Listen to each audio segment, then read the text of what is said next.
주제 한번 바꿔볼게요. 그 사채업자의 불법 추심에 시달리다 숨진 30대 여성의 사연이 알려졌어요. 경찰의 늑장 대응 논란이 되고 있습니다. 네, 지난 9월 이제 30대 여성 A씨가 전주의 한 펜션에서 숨진 채 발견이 됐습니다. 이 여성은 6살짜리 유치원생 딸을 홀로 키우는 싱글맘이었는데요. 이 여성이 남긴 유서에는 이제 딸에 대한 애틋함, 미안함이 담겨 있었고요. 또 마지막 장에는 이제 돈을 빌린 사채업자들과 이제 액수가 담겨져 있었습니다. 아니, 유서에 보니까 빌린 돈은 수십만 원인데 이자는 뭐 몇천 % 이렇게 됩니까? 네, 그 유서에 보면 이제 조대리 90만 원, 고부장 40만 원 이런 식의 이름들이 적혀져 있었는데 수십만 원이었던 빚은 이제 살인적 금리에 따라서 한 달이 안 돼서 1,000만 원이 넘게 불어난 걸로 보입니다. 약속된 시간까지 돈을 못 갚으면 1분에 10만 원씩 이자를 더 내라 이런 말도 했다고 하고요. 또 피해자가 차용증을 들고 찍은 사진을 이제 SNS에 올리는 악랄함을 보이기도 했습니다. 사채업자는 A 씨는 물론이고요. A 씨 가족과 동료들에게도 이제 협박을 일삼았던 것으로 알려졌는데요. 심지어 딸이 다니는 유치원에 찾아가겠다 전화를 하고 또 유치원 선생님에게도 욕설이 담긴 문자를 보냈습니다.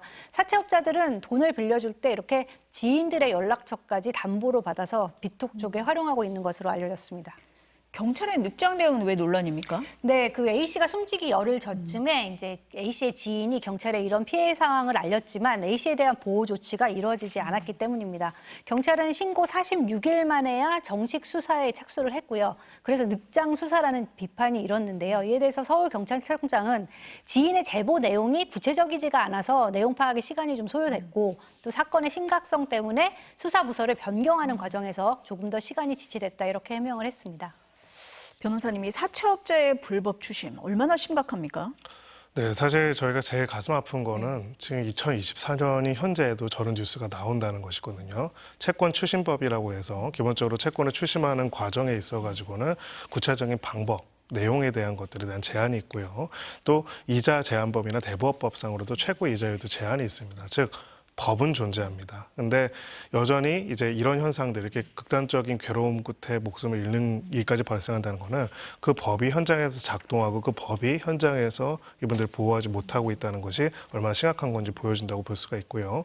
말씀하셨던 것처럼 실제로 이제 굉장히 많은 경우들이 발생을 하고 있고 여기에 대해서 계도라든지 아니면은 신고가 있어야 한다고 하지만은 정작 이제 그러한 신고라든지 어떤 법적인 어떤 문제를 해결하고자 하는 것들이 현장에서 는 제대로 작동하지 못하고 있는 게 계속 나타나고 있습니다. 처벌 수위는 어떻습니까? 처벌 수위도 당연히 이제 징역형 이상의 처벌이 가능해야 하는데 최근에 통계자들을 보면은 100건 중에서 실제로 징역형 이상을 선고받는 경우는 약 9% 정도, 9건 정도밖에 불과하다. 그래서 솜방망이 처벌들이 계속되고 있고 이런 의미에서 이렇게 피해자들은 극단적 선택에 내몰릴 만큼 굉장히 심각한 고통을 겪고 있는데 정작 지속적, 반복적, 영업적으로 이거를 반복하고 있는 범죄자들에 대한 처단은 제대로 이루어지고 있지 않은 상황입니다. 정부 대책이 있습니까? 네, 이제 뭐 그 앞서 말씀드린 대로 이제 경찰이 늑장 대응했다는 지적이 나오면서 경찰은 최근 불법 추심 사건을 신속하게 접수하고 배당하도록 하겠다 이런 대책을 내놨고요. 또 피해자 보호 조치를 포함해서 추가 지시와 교육을 실시할 것이라고 밝혔습니다. 하지만 이런 것들이 이제 뭐 뒷북 대책이다, 기시감이 된다 이런 지적이 나오는 이유가요. 불과 1년 전에도 윤석열 대통령이 비슷한 발언과 지시를 했었거든요. 들어보겠습니다. 개인의 삶을 송두리째 짓밟고 인권을 말살하고 가정과 사회를 무너뜨리는 아주 악랄한 암적 존재입니다. 약자의 피를 빠는 악질적 범죄자들은 자신이 저지른 죄를 평생 후회하도록 강력하게 처단하고 필요하면 법 개정과 양형 기준 상향도 네, 그래서 다음 날 이제 당시 한동훈 법무부 장관은 검찰에 철저한 수사를 주문을 하면서 불안감과 공포감을 주는 빗독촉을 하면 스토킹 처벌법을 적용을 하겠다 이렇게 말을 했습니다. 이럴 경우에 법원의 허락을 받아서 이제 100m 이내에 접근 금지, 문자 전화 연락 금지 이런 조치들을 취할 수가 있게 되는 거거든요. 문제는 검찰에 오기 전 단계에서 이런 불법 추심 피해가 발생을 한다는 거고요. 이번 30대 싱글맘 사건처럼 이제 경찰이 피해자 보호 조치를 제대로 하지 않는 게 현실이라는 거죠.